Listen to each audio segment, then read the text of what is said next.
Hey everybody, what is going on? It is Crypto Bobby. Hope you are having a great day, great night, wherever you are watching it in from. Have a special guest for tonight's edition of Crypto Happy Hour. I have Steve Bassi on the line from PolySwarm. How's it going, Steve? Hey, how you doing? Nice to have you. Awesome. Well, appreciate you taking the time to join, and I'll give it a second here to get everybody starting in the room. And just a quick note, everybody. We'll have Steve on here for about 30, 45 minutes, and then I'll stick around afterwards. Any super chats or any questions about When Moon for any 15 mil hard cap cryptocurrencies out there, keep the super chats for later, guys, so we can just kind of stick to some specific topics here with Steve. So hold off on the super chats for now, but hope you guys are having a good one so far. But just to kick it off, so I had a chance to meet Steve at the Bitcoin conference in Miami. Really, I'd already read the PolySwarm white paper, but had a chance to talk with Steve and kind of liked a lot of the approach that you guys were taking. But one of the interesting things I think we could probably kick things off with is just your background in cryptocurrency. You've been in Bitcoin and crypto for a while, so would love for you just to explain your background in crypto and how you got started in this space. Sure. I got started in like computer security when I was a kid, and the short story is I basically broke into a local company. They found out and they were like, "Hey, you should probably not do that again, and also come work for us." So that's how I kind of got started in computer security and computers in general. I was lucky enough that they like mentored me a ton, and I got started in Bitcoin in 2010. I was living in Japan at the time. And was doing a little bit of mining. And I have a sad story, like some people there. I've sold out of 10 to 15,000 Bitcoins at like embarrassingly low amounts, but I won't bore you there. So that's kind of how I got started in cryptocurrency. But I've always been interested in like distributed systems, specifically cryptography, and specifically how it can sort of be used to put together systems like Ethereum. Ethereum's amazing if you think about it. Absolutely. And I know you said you got started in kind of cybersecurity when you were pretty young. What's kind of your professional background outside of just kind of starting Oh and yeah, yeah. hacking in? Would love to hear just your professional background as well, as far as how things are moving along for you.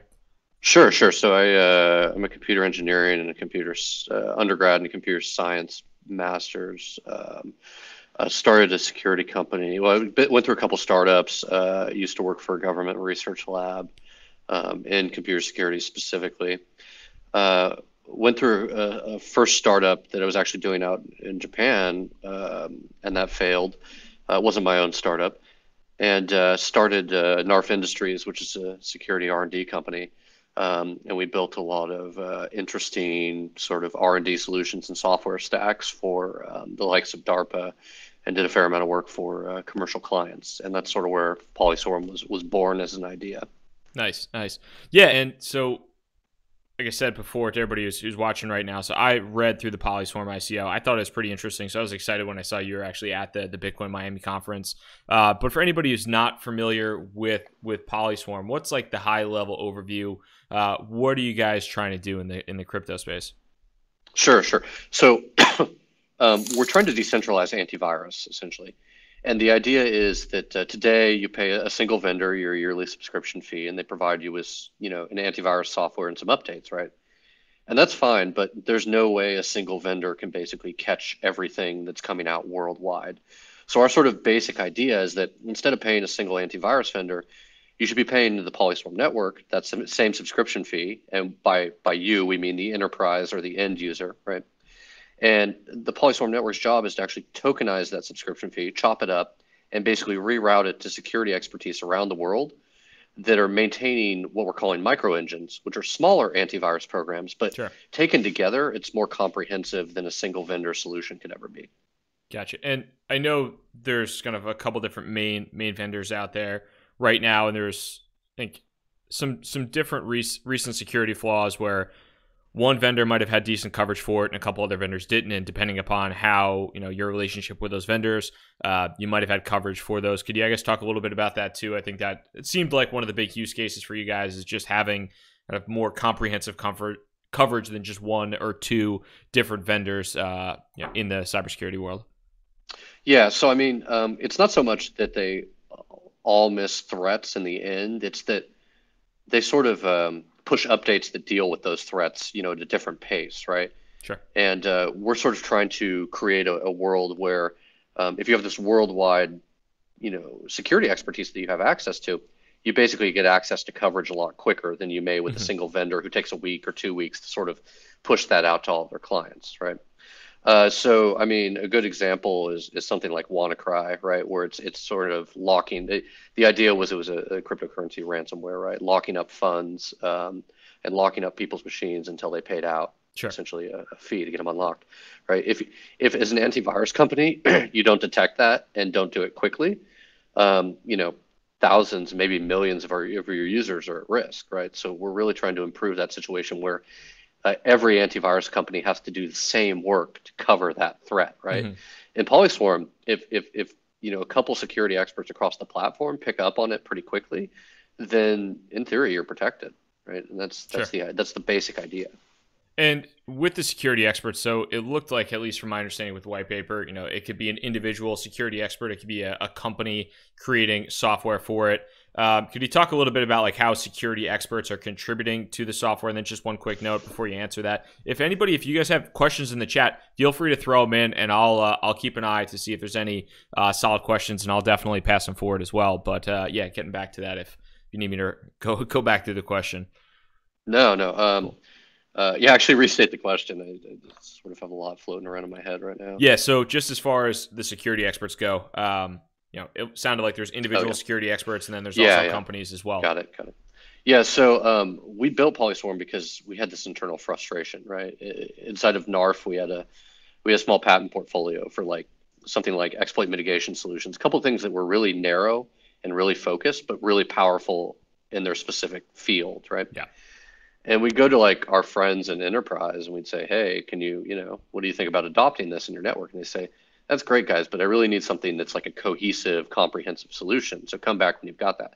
So that's why we built PolySwarm. So to answer your question more directly, it's for both. It's for individuals and small security shops like us, right? And I'd challenge you just to take a browse around GitHub for security tools, right? There's something called Office Mouse Scanner. It's specifically built to look for malicious Office documents, right? It's not a complete antivirus solution, but taken together with a few other things, it's pretty close. Yeah. So I think security companies that do the best work in a specific vertical, they tend to be about 5 to 10 employees, but they produce software that scales. And that's another thing PolySwarm's about is we aren't expecting experts to sit on the platform and sort of, be a monkey with a rubber stamp and sort of detect whether things are malicious or not, right? Or symbols, if you prefer, however you think of your manual processes in your head. We expect them to develop software, right, that can scale out to address a lot of threats, maybe across a narrow vertical, like something like looking for malware in a Word document, right? But if they produce software that does it and does it well, then they basically have the opportunity to earn passive revenue off that software just working inside of PolySwarm all day long. Sure. So one question from somebody named Adam. Thank you, Adam. But part of the question, I think it's a good question too, because there's banana ICOs now and everything. Sandcoin. Yes. I gotta shill that one. There's a lot of ridiculously stupid ICOs or ICOs that don't have any need for a token or to be on the blockchain. I mean, as far as PolySwarm goes, why do you need a token to utilize PolySwarm? What's kind of like the token economics behind it? How is that structured at this point? Sure. So the biggest reason for us is that until a couple of years ago when Ethereum came on the scene, let's say there's some guy in, Zimbabwe, right? And he's building a micro engine and it looks for, malware in Word documents all day long or PDFs, right? Maybe he earns about the equivalent of $100 a month on that, right? So let's say we're trying to do this through the traditional banking system, right? The idea would be to Western Union or wire him the money to Zimbabwe, right? So I would put that out there to you that if we wired him $100 for his monthly work on the PolySwarm network, half of it would get eaten in wire fees, right? Moreover, we'd have to do it all at once. There's no way we can sort of give him a cent to a half a cent every time. Sure. And the reason I'm saying a cent to a half a cent is we did a lot of research on what antivirus scans actually cost us, right? And it seems to be about a quarter of a cent, a US cent, to a cent and a half, right? Mm-hmm. So this gets to the second reason for our token, and it's people are always like, well, why not do it on Ethereum? We're like, well, we honestly want the Nectar token to be all about antivirus and threat intelligence Sure. and to essentially be for those services. And we want it to be insulated from whatever other news is occurring specifically in the Ethereum world or the Bitcoin world at the moment, right? So those in our minds are sort of the two big reasons for the token. The third one that's not talked about as much is what we're really doing here is market design, right? We're building a new marketplace. We're redoing the economics of antivirus. And you know, we think we're going to need some interesting levers, and that's really easier to do if we have our own token that's not subject to the market forces of whatever else is going on out there in the cryptocurrency world. As exciting as it may be in any case, that's just sort of our position. Sure. And somebody asked, what would be the individual security expert or a company behind it? What is their incentive to find more flaws on a tokenized network? Are they incentivized to find more and more flaws? Could you talk a little bit about that too?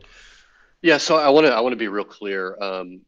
When we say find flaws on a tokenized network, we're a pretty we're a different market from guys like Hacken or the centralized case, which is HackerOne. And let me take 30 seconds to explain this because I think it's important, and they're trying to solve an important problem. QuantStamp as well, and we hope they're super successful. They're after the bug bounty market, and the bug bounty market looks like this. Say, I don't know, Apple wants to know about flaws in their product, right? They want to know about flaws in their product because if somebody's able to break into, Safari or Mac OS, that's bad for millions of people, literally.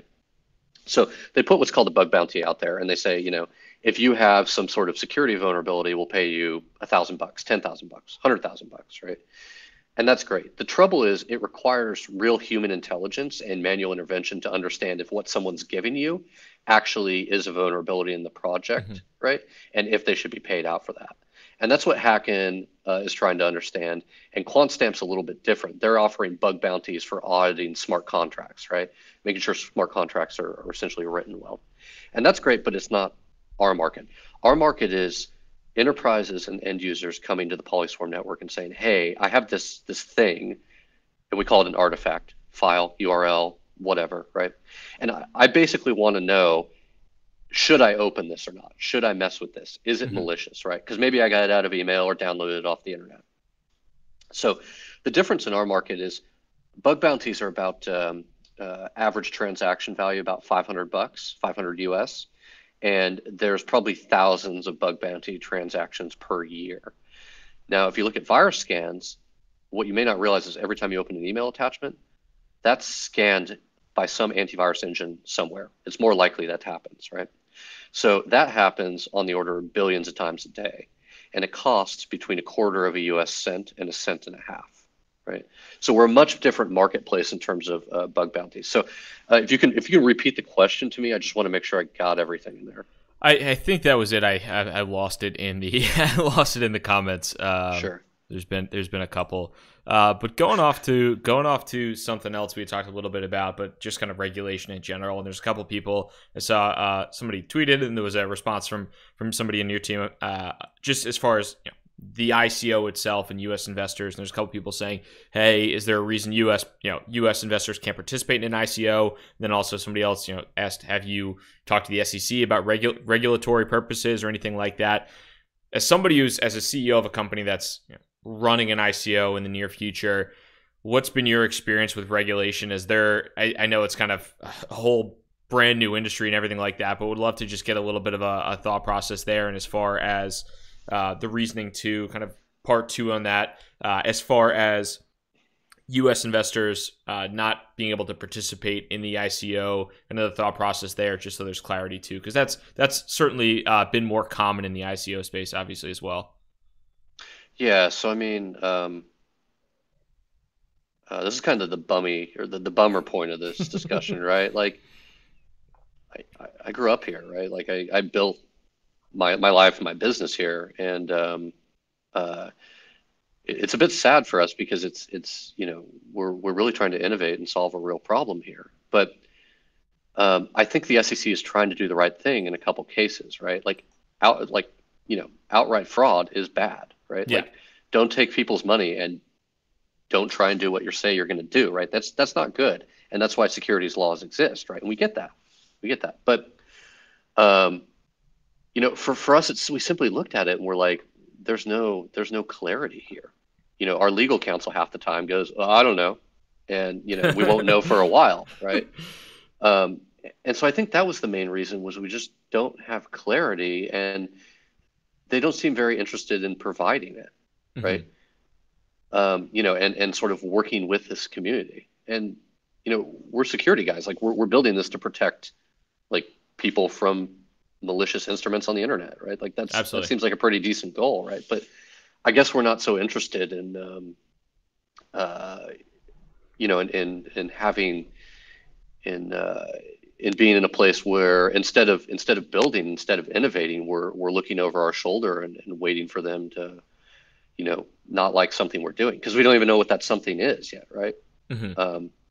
So I think that's the main reason for not allowing U.S. investors is at this point to us, we we don't feel that we can, because there's not clarity. So I'd like to ask your viewers, right, if they're at all pissed off about this, like we are, you know, write your congressman, right? This is your country's, your laws, right? Yeah. So the responsibility is all of ours. I know we're going to try and do our part there, but for now we just simply can't get comfortable with it.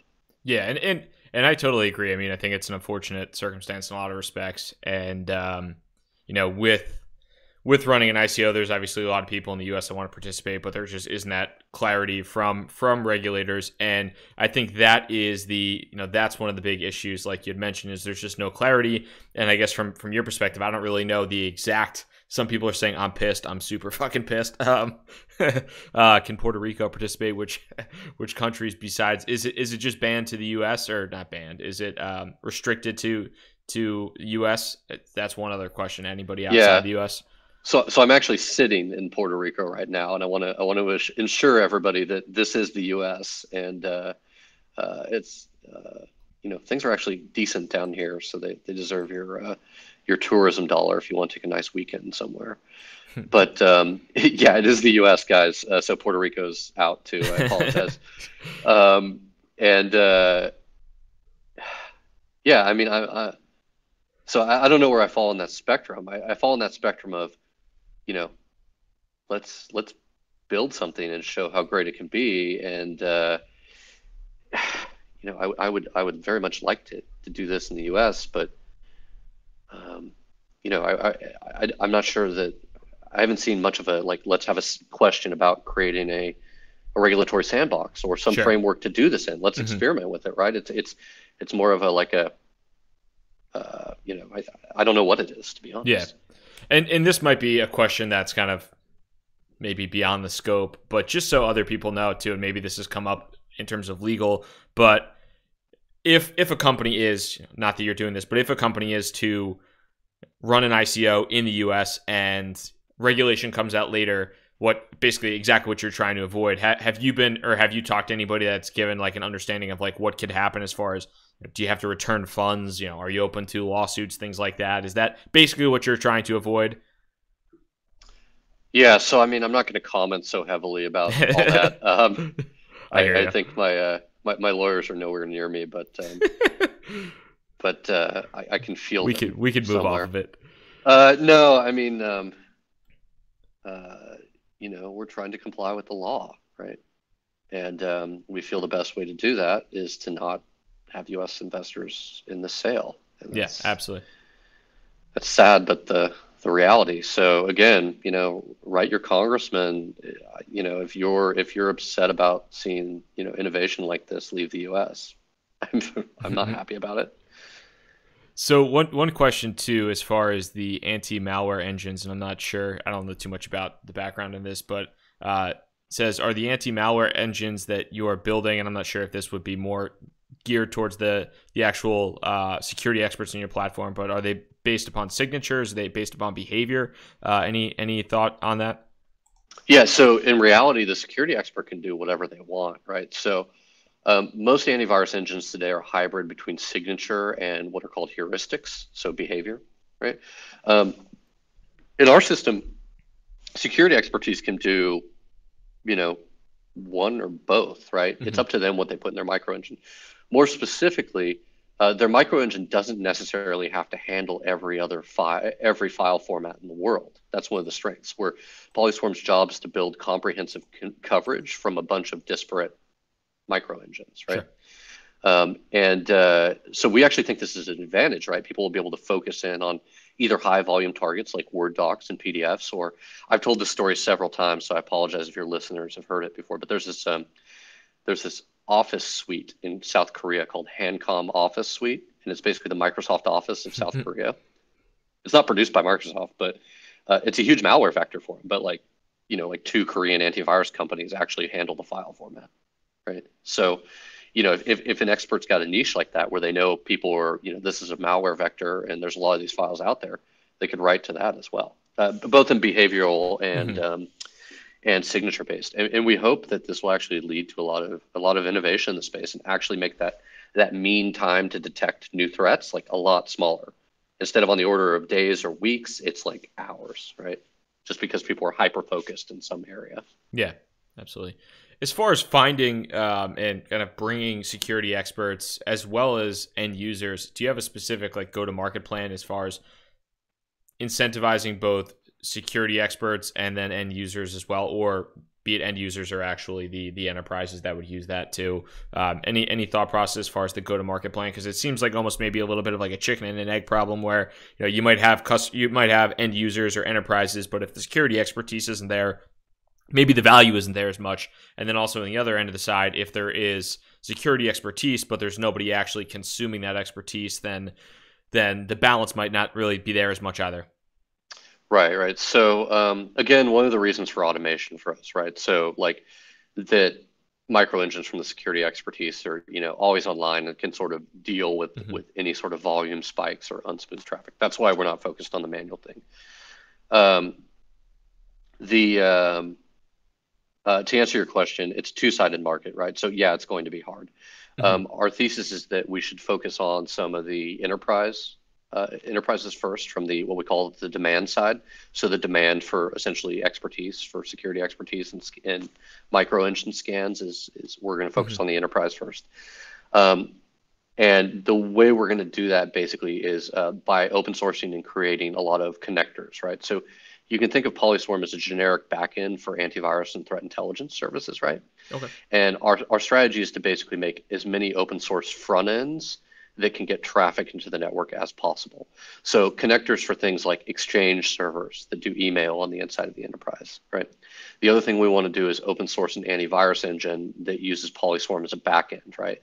The reason we want to open source it is, the last couple of years, there's been a lot of instances of attackers actually using very highly privileged antivirus suites that are poorly written to actually take over enterprise computers and exploit onto the machines themselves. It's kind of an interesting phenomenon. So we think doing an antivirus like desktop engine is the right way to go, open source, because it allows people to basically look at the engine and make sure there's not any sort of latent flaws in the source code piece. They can't do that today with closed source engines from any of the big guys, right? Sure. So sort of seeding the demand from from creating a lot of open source connectors that are easy to feed traffic into the PolySwarm network. On the supply side, if you look at our tokenomics model, we've got 30% of the tokens, which I think this is the part of the question that scrolled off earlier. So it's $50 million hard cap, right? So let's say this isn't the real number, but let's say we create 1 million Nectar tokens.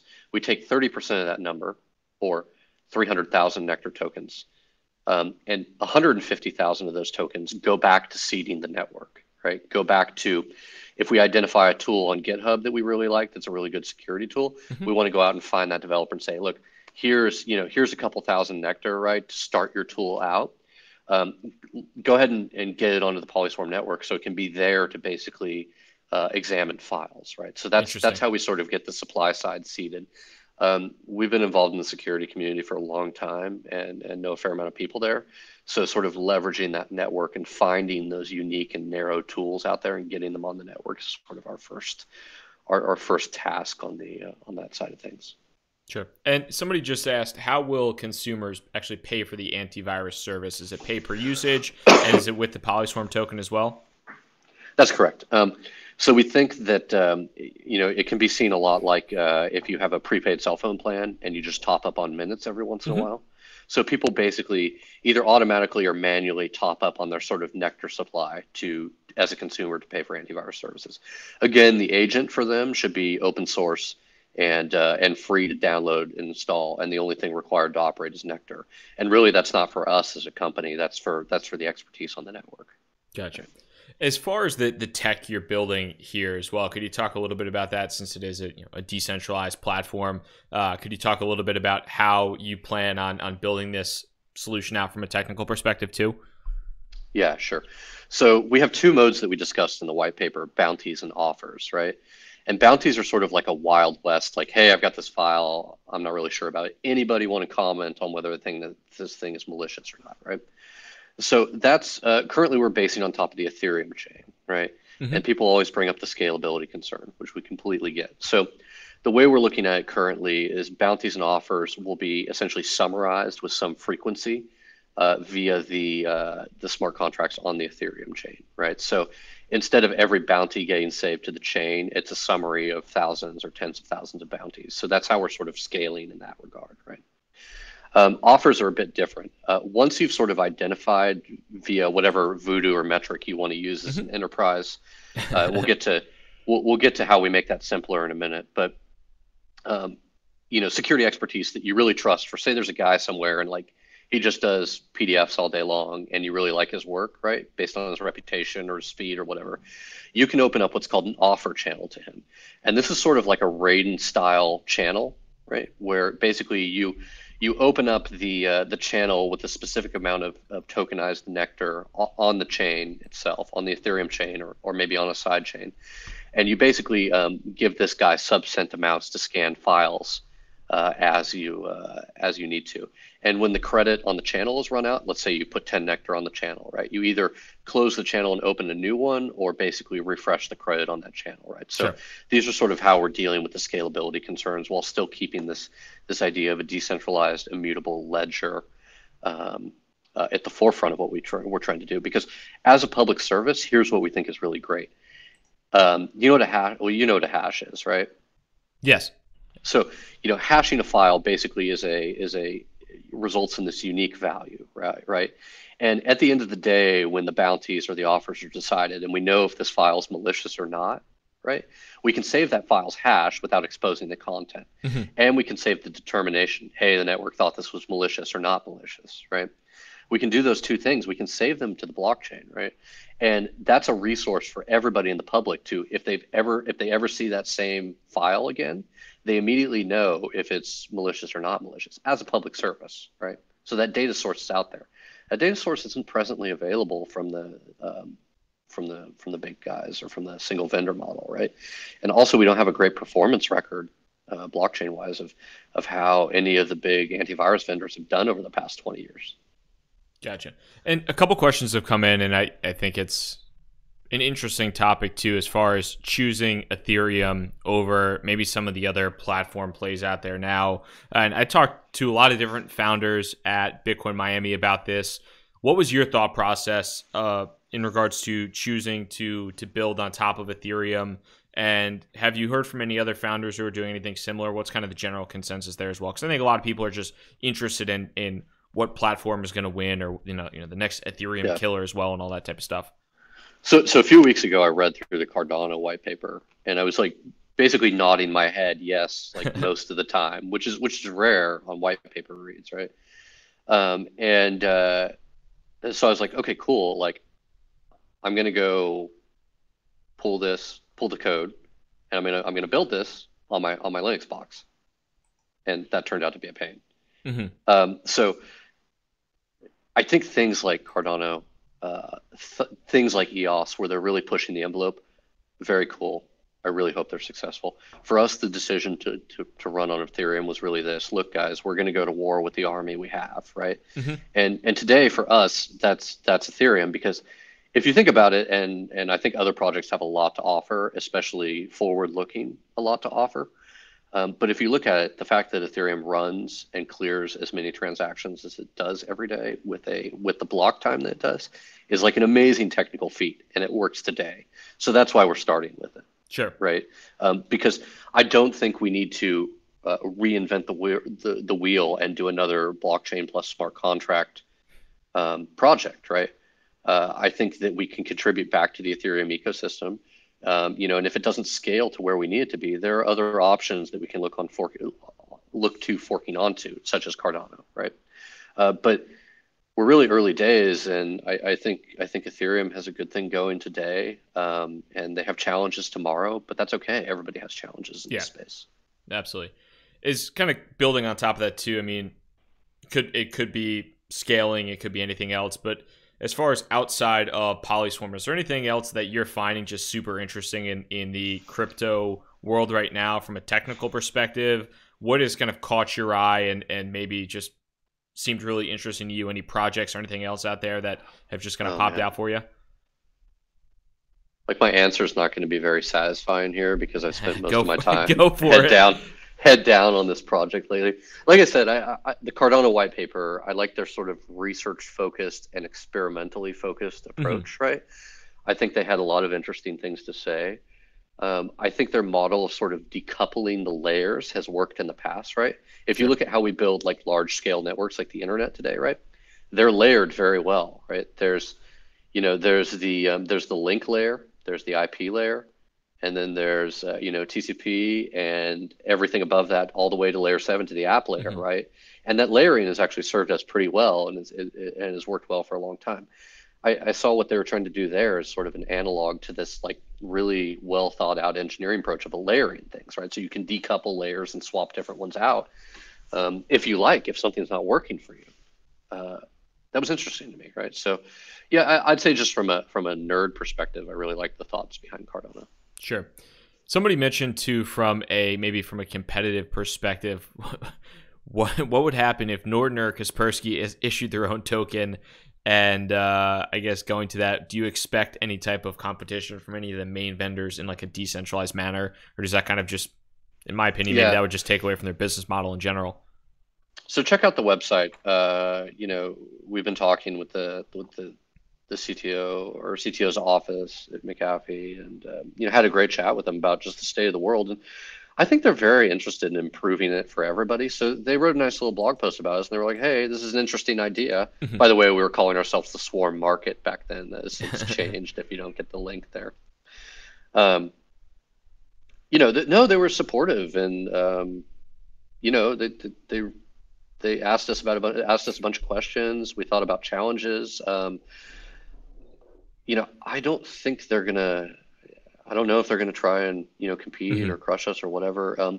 There is a role for them on our platform in the ambassador role, and we want them to come help. Right? We want them to bring their customer base, and in return, they get access to a widely distributed amount of security expertise that can sort of help them with corners and challenges and different types of files that they don't handle very well because their customer base doesn't demand it. But there just is some bit of their customer base that needs to be protected there.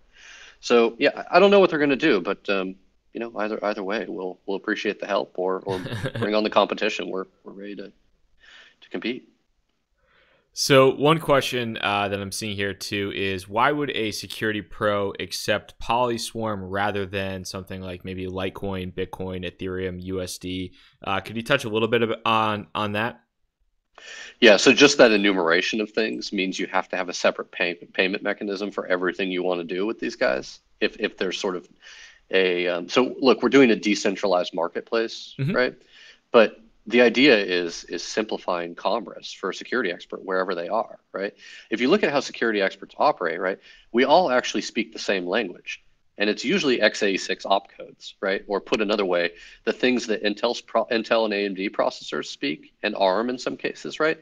Like security expertise around the world, no matter if I speak English or Mandarin, we all understand that stuff, right? So the idea is to break down the barriers to directly getting the services from security expertise you need, specifically threat detection, threat intelligence, right? Yeah. So that's sort of the reason for one token as well, right? Yeah, we could totally do that, right? But I think it would be an administrative and technical nightmare, right? So if you look at some of the problems, like look at the exchange thing, for example, right? Have you ever noticed one specific deposit wallet will go down? Like they won't be accepting, like, I don't know, Cardano deposits, yeah, for a while or something like that, right?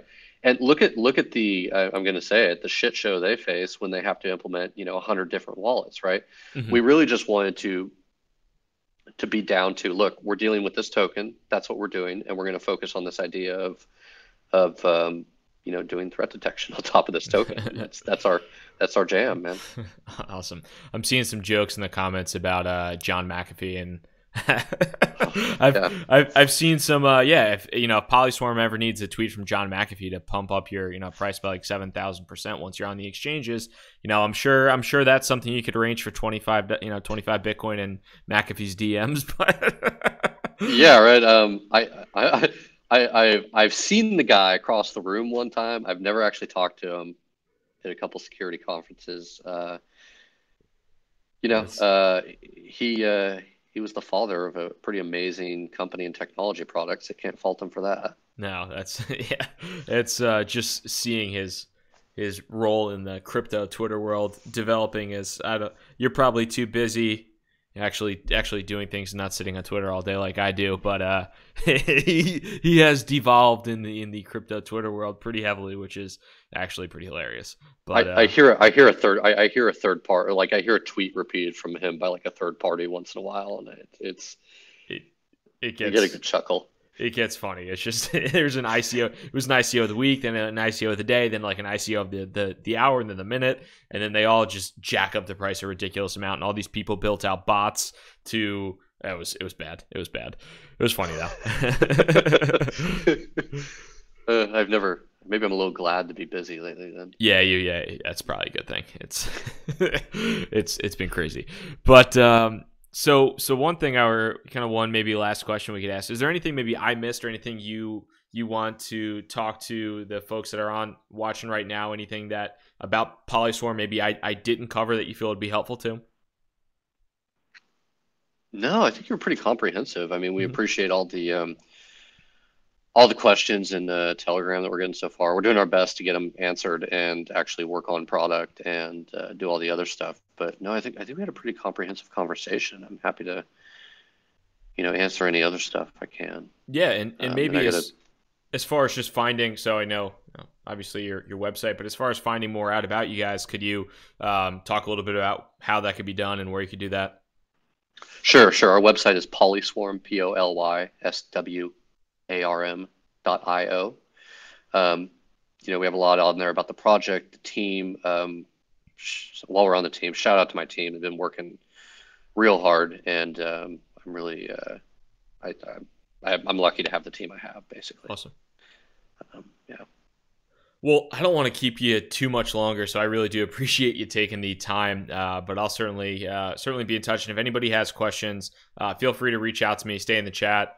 Again, I'll be sticking around here for the next probably 30 minutes to an hour or so, just to kind of shoot the shit and drink more wine before I get dinner. But I really do appreciate your time. It's been awesome to catch up with you. You should have figured out how to deliver me a beer. Yeah, that would have been. I don't know about shipping down to Puerto Rico, but next time you're in New York, beer's on me. All right, man. Well, I appreciate the time, and thanks for all the questions. Thanks for all your listeners or viewers' questions as well. Awesome. Well, thanks so much. Appreciate it. Have a good one. Cool. Good night. All right. Bye. Awesome, guys. Well, hope you enjoyed that interview. Really do appreciate the questions and everything. And just so you guys know, this was Steve was somebody I met in Miami at the Bitcoin conference. I'd already read their white paper, and a lot of you folks have asked for more comprehensive interviews, things like that. It wasn't a sponsored interview by any stretch. I wasn't compensated for the interview or anything like that. I just figured it'd be good to have a different point of view from somebody else on the, on Crypto Happy Hour, learn a little bit about what projects, whether or not you like the projects, whether or not it's something you would ever invest in or have any interest in. I think it's always good to just get a feel for what people are doing in the space.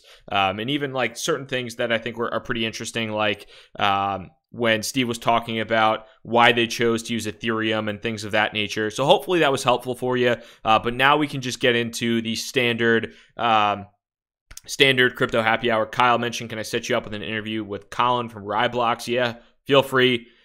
You know where I'm at on Twitter, Kyle. Would definitely be happy to get that set up. And again, hope you guys appreciate that. And then let's hop into just talking about what's been going on in the markets recently. So I'll pull up good old on-chain FX as well as CoinMarketCap.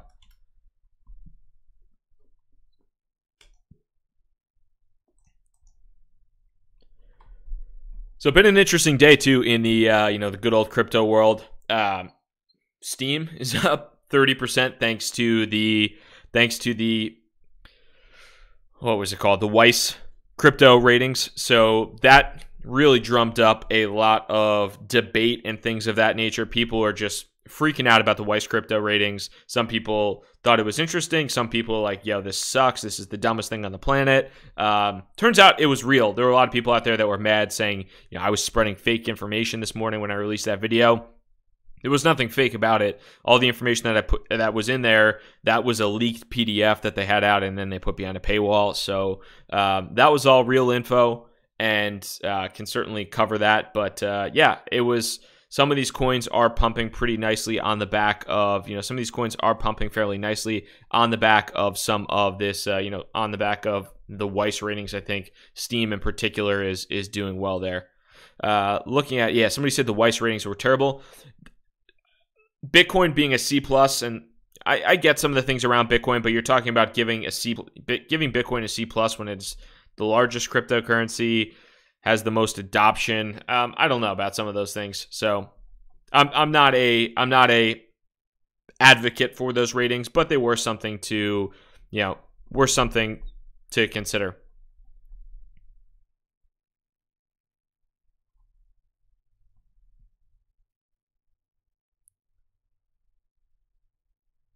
So taking a look in Steam is just out of here.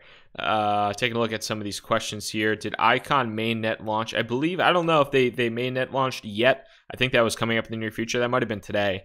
So I'm not sure. I don't own any Icon. I know a lot of people love Icon and crushed it in the Icon ICO and everything like that. But I don't know when the main net launch is at this point in time. Somebody said I missed the happy hours where you drink bourbon. I went with the Cabernet tonight. I was actually having a little bit of this last night, like I said earlier today on the video beforehand. Icon mainnet launched today. Awesome. Okay, cool. So appreciate the corrections there, guys. But yeah, so I had a interview last night with the guys over on the Crypto Street podcast. That was awesome. I talked to them. That was going to be out on their show. The only problem was I forgot to hit the record button on my end, so my MP3 did not produce anything. So this was a leftover bottle of wine. I had a glass or two last night. So somebody said, did you sell off your Bloom token? Can't see it in your portfolio. I actually still have the Bloom token. I forgot to include that in my updated portfolio, but I still have my Bloom token. It hasn't done that well as of late. Hoping that once it does get, released to exchanges soon. Somebody said any DEX related interviews coming up. Yes, I am interviewing the team from AirSwap. So I was going back and forth with the team from AirSwap. I am going to be speaking with them. We're coordinating that interview in the near future here, so that should be pretty cool.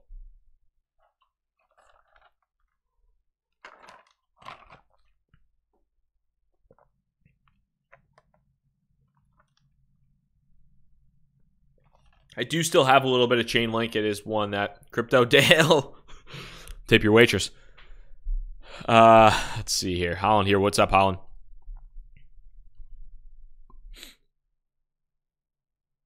Somebody said, do not buy WAN chain on Ether Delta. Yeah, WAN chain on Ether Delta is not actually WAN chain. Yeah, it's not. I believe, I'm not exactly sure when WAN chain will be released, but I would like to. I've queued up a little bit of crypto to acquire WAN chain whenever it hopefully gets on something like Binance. Prayers up that it gets on Binance. I had a chance to meet the WAN chain team at the Bitcoin Miami conference. Was super impressed by those guys. I read the white paper as well. really interesting project. If they can accomplish what they're trying to accomplish, that's pretty impressive stuff. So, Eric, Evian Argus, what's up? Appreciate that super chat. So, somebody says, does a public sale just mean it's being listed on an exchange? So, when somebody has an ICO, there's two different things. There's kind of two different things now that are happening. There is the $50,000 Gems group is in revolt, or 50,000 person Gems group is in revolt. Any thoughts? So, I believe Gems is Gems had a very interested group of individuals for their ICO. They had they had 50,000 people in their Telegram or whatever it is. I'm not in the Telegram, but they have a ton of people in it. A lot of them are very interested, and I believe that they switched up their ICO structure, and I believe they're doing a reverse Dutch auction, I believe.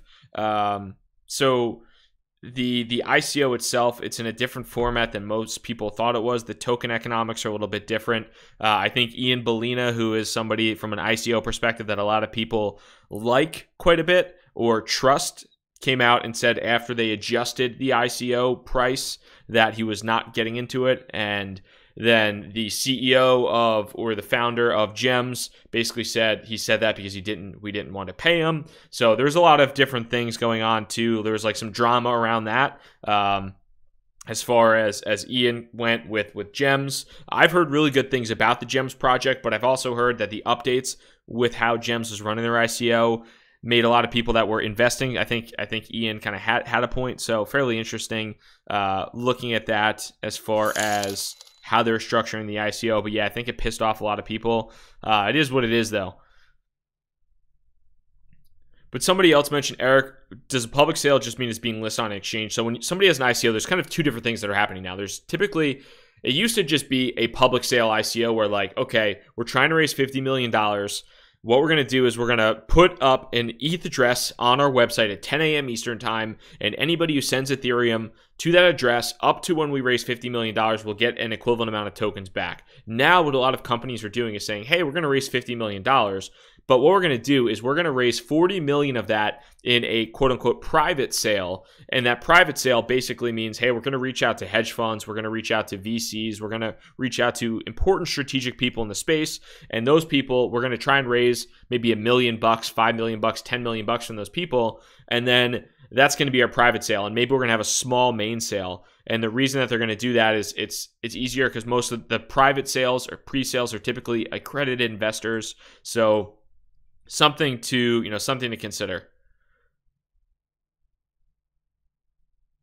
Somebody said, dude, why are super chats fiat? They should be in crypto. I would love for them to be in crypto. If anybody could build me an app, if anybody could build me an app to accept super chats in crypto, whether it's, I don't know, Litecoin or something super fast and instantaneous that has a comment associated with it, that would be sweet. I would love that. That would be really, really cool. There's a couple also projects that I've talked to that are in a similar, in a similar space.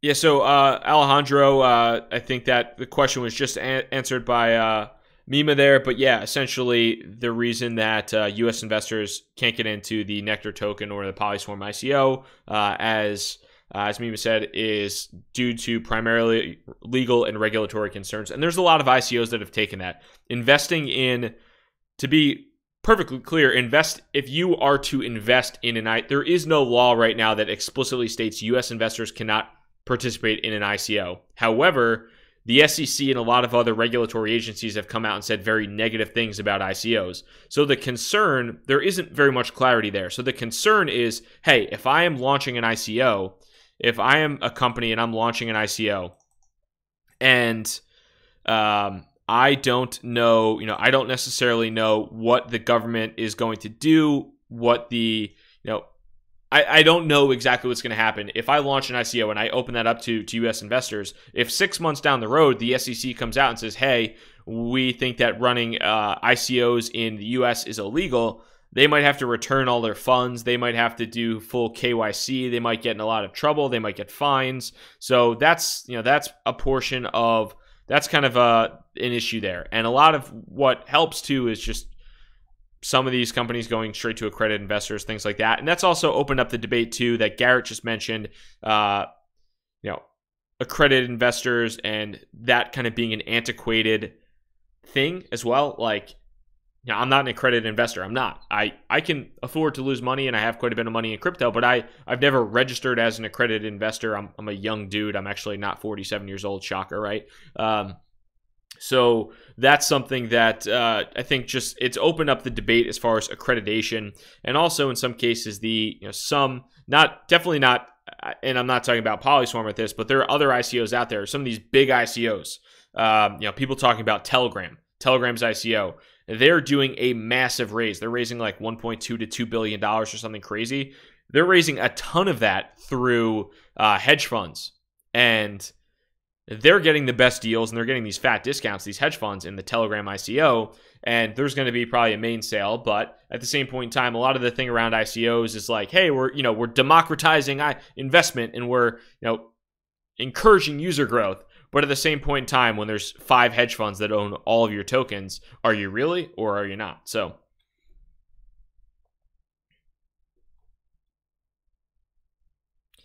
you might be close there, James. Crypto's dead, bro.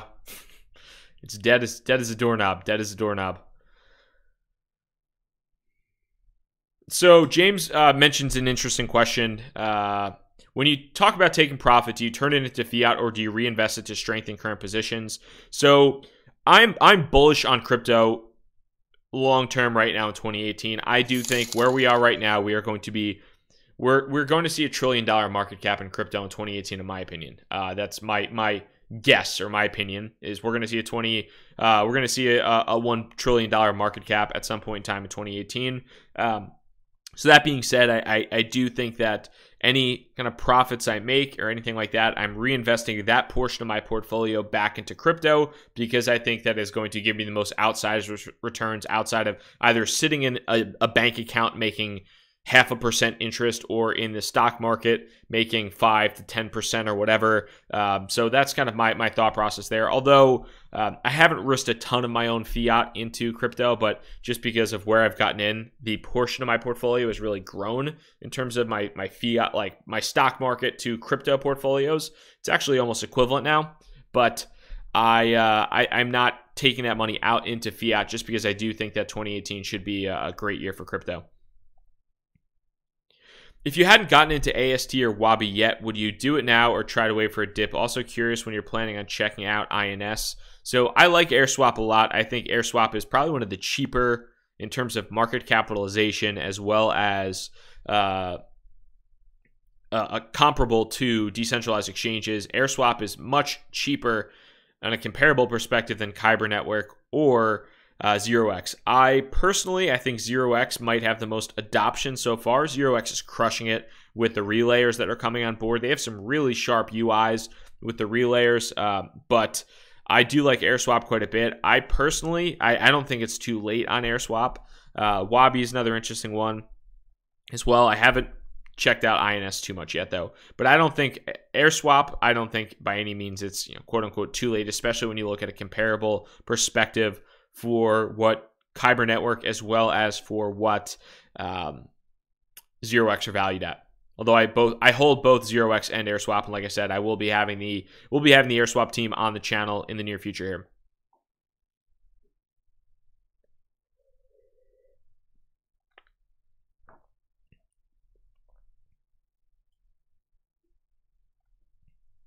Taking a look at some of these questions here. Somebody said these private sales can exclude the noobs because their hard cap is being reached before the main offer arrives. Yes, that's absolutely true. It's definitely happened on a number of different ICOs.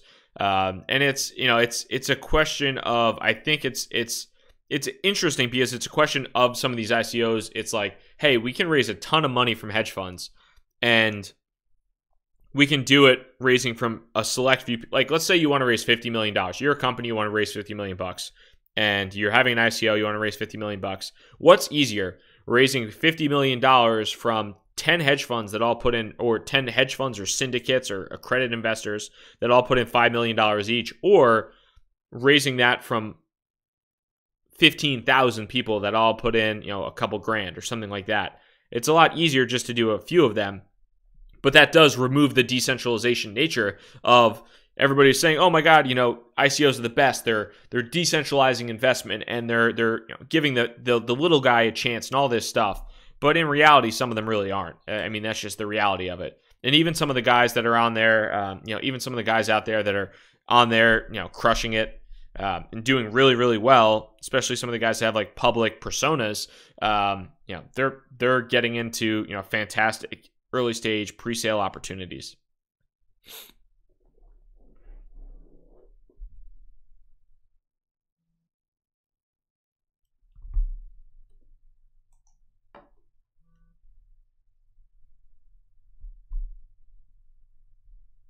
So taking a look at some more of these questions here. What are you drinking? It is it's a glass of Napa Valley Cabernet. It's pretty good. It's pretty good. Not bad. I like Cabernet. I'm a fan. I like red wine. Any idea when Bread Wallet is going to start adding more wallets besides just Bitcoin? Bread has been one of my investments as far as like conviction wise that I'm probably have the least amount of conviction on, and because I have 14 holdings right now or 15 holdings, I am I don't know. I'm thinking about maybe parting ways with my Bread investment, my Bread tokens. I've definitely taken an L on that so far. Hasn't been my best call by any stretch, but it's certainly down from an ETH pairing perspective as well as from a US pairing. But down ETH and US dollar wise. So I'm looking if it's better off to redeploy that elsewhere. I mean, it performed well after the ICO, but I didn't get in on the ICO. So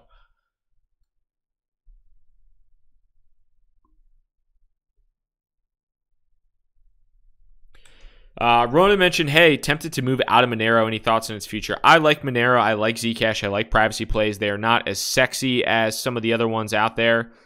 They have not performed like super incredibly well recently, but I do think like a Monero and a Zcash are very solid cryptocurrencies that just continue to crush it time and time again. Let me pull up this. So I like Monero. I like Zcash. I don't think that it's bad news to hold on to it. And there is an opportunity cost though too. So that's the tough thing about crypto is when you might be holding something like Monero that has a great use case, privacy. It actually has a really solid community, solid developers team. I actually met Fluffy Pony Ricardo in Miami. He was very nice person. So I had a chance to meet him in person. He's the lead developer, kind of the community face of Monero. But there's also an opportunity cost, and it's tough when you might be holding on to Monero, and maybe it's breaking even, and you see these other random cryptocurrencies shooting up 15, 20, 30, 50%, and you're sitting on your hands. And that's kind of what I'm feeling with Bread. It's like, Bread's taking a little bit of a hit, and I'm sitting there, I'm like, you know what? Should I still be hanging on to this, or is it better used elsewhere?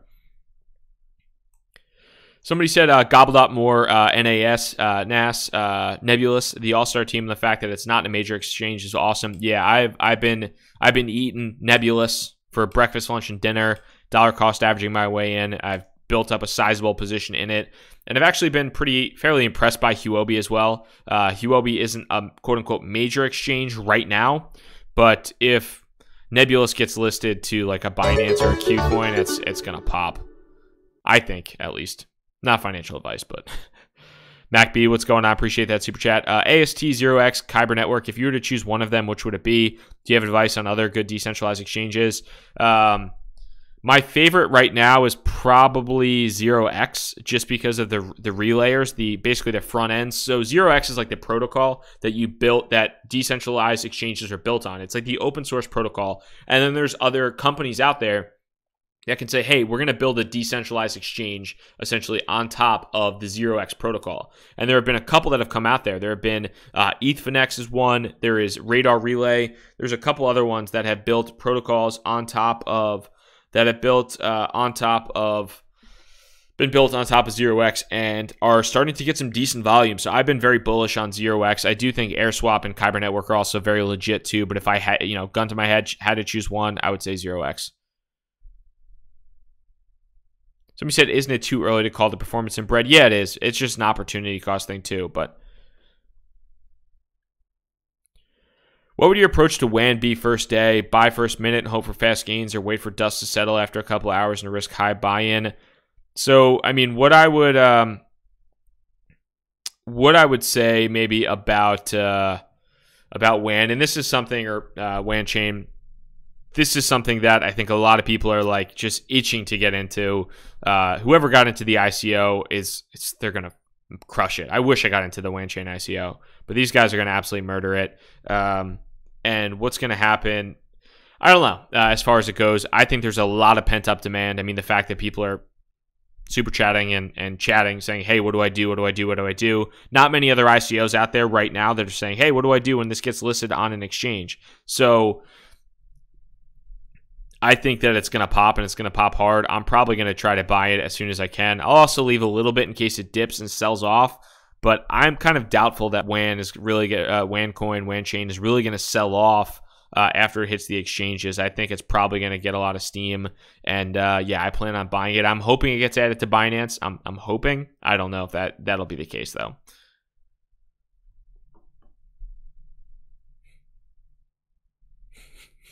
What are my thoughts about Fubu Coin? Their ICO raised about 30,000 BitConnect tokens. I think that's going to the moon. I think that, if you don't think Fubu Coin is going to the moon, you're crazy. Opinion, please. Devor Coin and some other lending coins. I think you're better off throwing your hard-earned dollars in a fire pit and lighting them on fire than you are putting them into Devor Coin or anything else. That is my humble, honest, totally upfront opinion.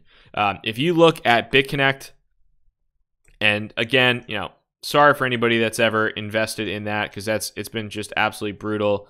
But BitConnect, its all-time high was $510. It is now down 98% from its all-time high. 98%. 98%. If you put $1,000 into BitConnect tokens at the all-time high, that $1,000 is now worth $24. You could have bought yourself a nice plasma TV, and now you could buy yourself maybe a Chipotle burrito with queso and like 2 drinks on the side. Like that's what you get. So the same thing could happen with Devor Coin. These just absolute blatant spams or scams. These blatant scams really do hurt people, and that's terrible because if you had it was the best scam ever. Literally the best scam ever. It's like, hey, give us your Bitcoin. We are going to give you back, give us your Bitcoin. We are going to give you back this dog shit fake cryptocurrency. And there we go. So a lot of hype on Crypterium. Thoughts? I'm not a massive fan of Crypterium. It just wasn't anything that I looked into, and wasn't anything that I really saw that I thought was very special. Unless if somebody has a good case as to why they like Crypterium, then I'm happy to hear it. But yeah, I wasn't a massive fan of it personally. Your thoughts on Ink Protocol, working company? We'll take a look here.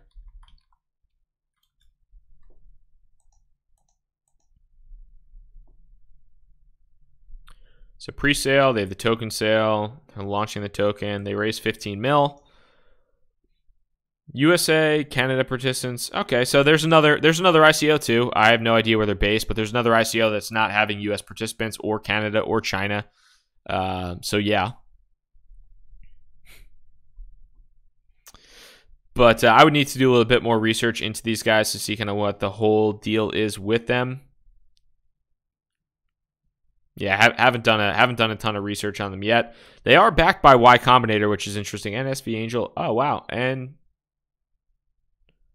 So I personally didn't do a ton of research on these guys. That might have been a mistake, especially if they raise 15 mil. So if they raise 15 mil, and I'm assuming just off the top that they are basically Listia Inc. and they're converting if they're Listia and they're converting their company to Pay with Inc. or Inc. Protocol, but maybe it's a company that was coming off on hard times and trying to pivot into a crypto blockchain company. But Y Combinator is obviously a legit founder collective, and Andreessen Horowitz. Naval Ravikant is one of the biggest Bitcoin bulls out there. He's been on Bloomberg. He's been on all those shows. Max Levchin as well. So those are solid names. Max Levchin and was PayPal and all that good stuff. So what's up, Danny D? Tokens for individuals could work, but the ones made for professionals like PolySwarm, how can a pro receive an invoice in tokens? Every company could launder money. What do you think about this? So I think that's a legitimate question, and it's something that it's a fairly interesting point of discussion, because it's like, how do you, it does perhaps complicate things a little bit when you talk about, hey, I'm going to get paid in tokens rather than getting paid in an invoice or getting paid with a getting paid with something else with USD attached to it. But I think the big things that they're trying to accomplish is that it sounds like for the most part, the security experts are expected to be outside of the United States, and they're going to be doing cross-border transactions. So maybe they wouldn't even be paying those individuals in US dollar, or they'd be paying them in their local currency. So that's a fairly interesting question that I think somebody like Steve could probably address better than I could. But I think it's very, very much a valid concern.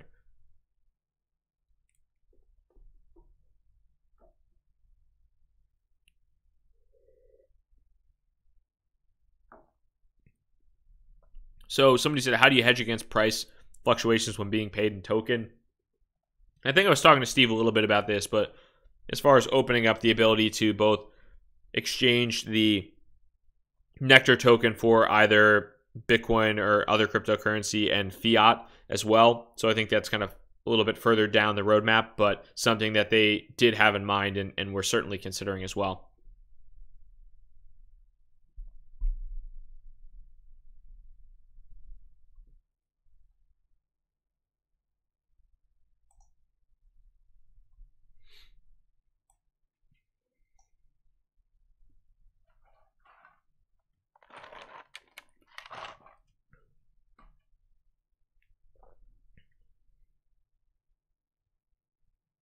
So looking at some of these chats here too. Do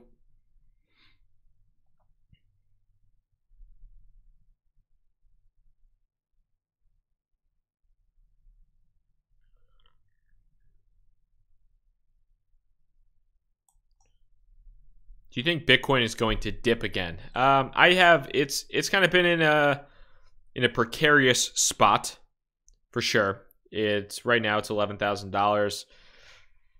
I'm not totally convinced of a move. I'm not seeing a lot of bullish action, but I'm also not seeing anything really to justify a major downturn either.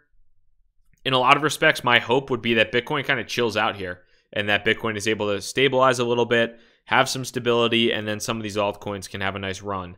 That would be my hope, because if Bitcoin is going up too fast, the altcoins go down because they just can't keep pace with the money getting sucked out into Bitcoin. If Bitcoin goes down super fast, then the altcoins go down even harder because a lot of people will sell their altcoins into Bitcoin to shield themselves from losses.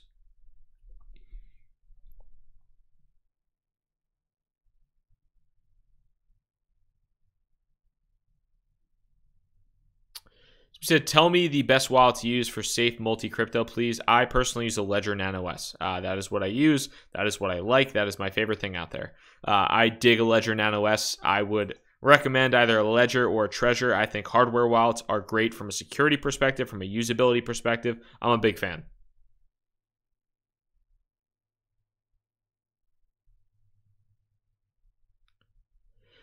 Ethan, what's up, man? Anyone watch the beginning with Steve? I'll go back and watch from the beginning when Bobby finishes. Just wondering, do you guys enjoy it? I personally enjoyed it. I think a few other people did as well. It's just a candid conversation with a company that's running right now and is developing a decentralized solution that some people think is going to be awesome and very useful, and some people have doubts about it. And I think that's perfectly valid. I think you should have doubts about every product going on right now, and you should ask questions to poke holes in people, because not everybody out there is running a project for the best reasons. And I think Steve is absolutely running a project for the right reasons, and I think he's doing a fantastic job just in interacting with him in person. When you interact with somebody in person, you can kind of look them in the eye and see if they're legit. And I did have that opportunity in Miami, and he's somebody that I grew to like. So I was a fan, and yeah. But hopefully, if you go back and you watch that, you enjoy the interview, because that'd be my preference. And again, it was not a sponsored interview or anything like that. It wasn't compensated for it, but I was just very much interested. I'm trying to provide more content for you guys that's just not me talking into a camera and trying to be a little bit more helpful as I go on.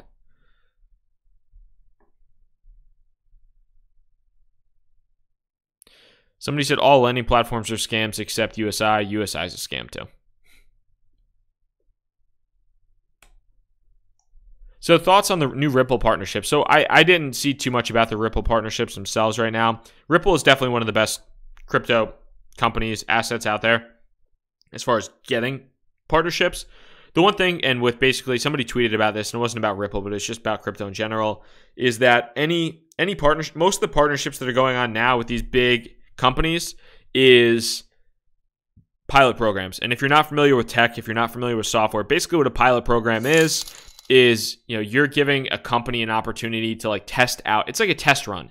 It's like, hey, we have this software. We think it'd be good for you. Why don't you test this stuff out? And if you like it, you could be a full-time customer, or you can use it full-time. But a lot of, most of these partners are pilot programs where they're just testing it out to see if it's legit and see if they like it. Tom Jones, can I claim losses from BitConnect against any capital gains on my crypto? To be you might be able to. That actually is something I haven't looked into it too much, but you did pay in Bitcoin, and you paid in Bitcoin. You had a cost basis for your Bitcoin or your BitConnect tokens, and then they gave you Bitcoin back at basically 80% of the value. So if crypto is taxable, I do believe crypto to crypto is taxable, and capital gains are taxable, as are, you can claim losses. So that's something that if you did lose money in BitConnect, and I'm sure most people that lost money in BitConnect aren't thinking about this, but if you did lose money in BitConnect, that I would think could be a write-off, because they didn't necessarily just disappear with your money. You basically made a trade of, hey, here's my Bitcoin, and then I'm getting BitConnect tokens, and then boom, I'm getting Bitcoin back, and it's way less valuable.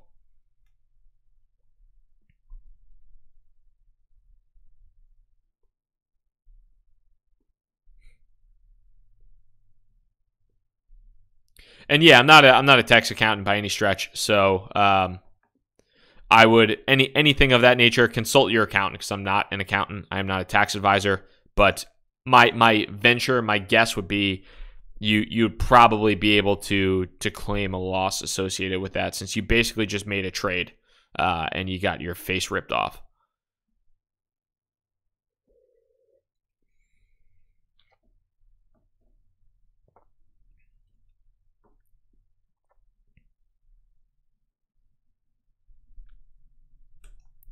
So interesting question there from somebody, CoinMarketCap. Bobby, does a company with an ICO after getting the initial startup funding always mean that their initial coin will actually be listed on an exchange at some point? Or is it just about raising money? So the thing is with ICOs is that it is about raising money. That is definitely one of the big things with ICOs, is it's about raising money. However, if the token value appreciates, typically a company will raise an ICO, and let's just say for easy examples purposes, a company will raise an ICO and they will have let's say a hard cap of $50 million, or they'll have a token distribution where they'll have 50% of their tokens. They'll make 100 million tokens. An ICO will raise 100 million, or will basically print 100 million tokens. They will keep 50 million of them to themselves for community development, for salaries, for equity, whatever, or for tokens for their staff. So they'll keep 50 mil, and then on the other end of the spectrum, they will sell another 50 million for. They'll sell the other 50 million tokens for $50 million. So it's $1 a token. Now, they are incentivized to do whatever they can basically to appreciate the price of their tokens, because they're going to have 50 million tokens sitting in a wallet somewhere, preferably spread out and doing accurate things from a security perspective, but preferably spread out. So they're going to have $50 million in tokens available in their pockets. If the price of that token goes from $1 to $2, that $50 million is now worth $100 million, et cetera, et cetera, et cetera. So they do have an incentive to increase the price of their cryptocurrencies. On the other end of the spectrum, one thing that has to happen in a lot of respects to increase the price is liquidity. People need to be able to buy and sell the cryptocurrencies, and if it's not on an exchange or if it's just on something like Ether Delta, it's difficult to get any type of real liquidity. You know, it might be tough until you get put on something like a Bittrex or a Binance or a KuCoin, or maybe even worst case scenario like a Huobi or something like that. But when an ERC20 token ICO, like in the case of Bloom right now, really is just trading on Ether Delta and just trading on Ether Delta. So it is, the liquidity is not there. There's not a lot of people trading it and a lot of people aren't buying it. So, there might be a lot of people out there that want to buy it, but they just don't feel comfortable using smart contracts on Ether Delta. Christoph, what's up? If you were entering the crypto world today, is there one big piece of advice you'd give your noob self? The biggest thing that I would say is that information and knowledge is the biggest advantage that you can have in crypto. The more research you do, the better you understand the crypto world, you are going to make vastly better decisions investing over and over and over again. You don't need to be, and to that point as well, so information and knowledge is massive. There's so much going on. Networking aside is also huge. So if you can find people that you can network with and meet, or if it's online, if it's in person, that'll make your life a lot easier as well. And then lastly, one of the big things too is just understand and know what you're good at and what you're not good at. I am not somebody who can sit and chart and I'm not going to just draw a Fibonacci line or point to MACD or the RSI and just say, hey, because I watched a 10-minute YouTube video on MACD and RSI, I know what I'm talking about. I don't. I can read a white paper and I can figure out for the most part if something is legit, and I can look at the team and see if they have the experience, and I get a feel for the community sentiment and things like that. I've gotten good feels for things like that before. I mean, I snagged OMG at $1. I bought Neo at $6 when it was Ant shares. There are certain things that you can do and you can tell where things start to just crush it, and understand your wheelhouse and understand what your strength is and leverage your strength, but also understand where you're weak and don't, you can try and improve, but don't kill yourself over it either. Please look into iOS token, just added to Binance and is already #1 in volume already.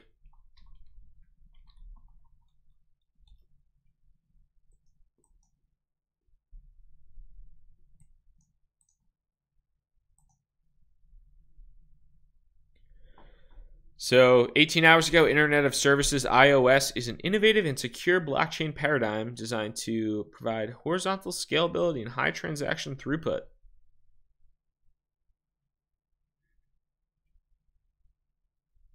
Sharding. Proof of believability. Actually, that's interesting. ICO price of 1 cent is genius.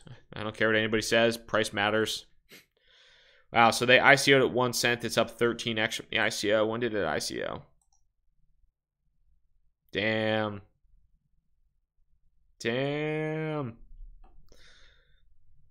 If you got in on IOST, good on you. I personally don't know if I'd buy in on that spike. That's just me. It's an airdrop pump and dump. Okay. Yeah, that's 250% in a day. So I don't know. I don't know if anybody has clarity on if it's an airdrop pump and dump, if it's not, whatever it might be. Yeah, who knows? I did not participate in that ICO. I don't own any IOST. The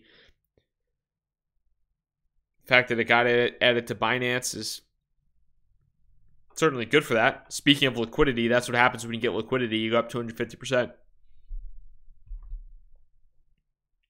Guys, if you are new to the channel by any chance to hit that subscribe button, the notify bell, I would really, really appreciate that. That'd be fantastic. Would absolutely appreciate that. I do daily videos. I actually did 2 daily videos today, but daily videos on the subject of crypto, as well as YouTube live crypto happy hours like today. We'll hopefully be doing another one for you guys tomorrow as well. But at this point in time, I haven't gotten a chance to eat dinner yet. To be honest, I'm pretty hungry. And looking to just relax a little bit this evening. My throat is murdering me right now, which is why I tried to drink some wine to numb it. Didn't really work. But I really do appreciate all your time. If you joined later, check the video back in a little bit to check out the interview with Steve from PolySwarm. I had a great time with that. super sharp guy. So hopefully you found that helpful. But I really do appreciate the time, everybody. If you are new, definitely let me know. Hit that subscribe and the notify bell. Thank you guys so much for your time. Have a good one. Peace.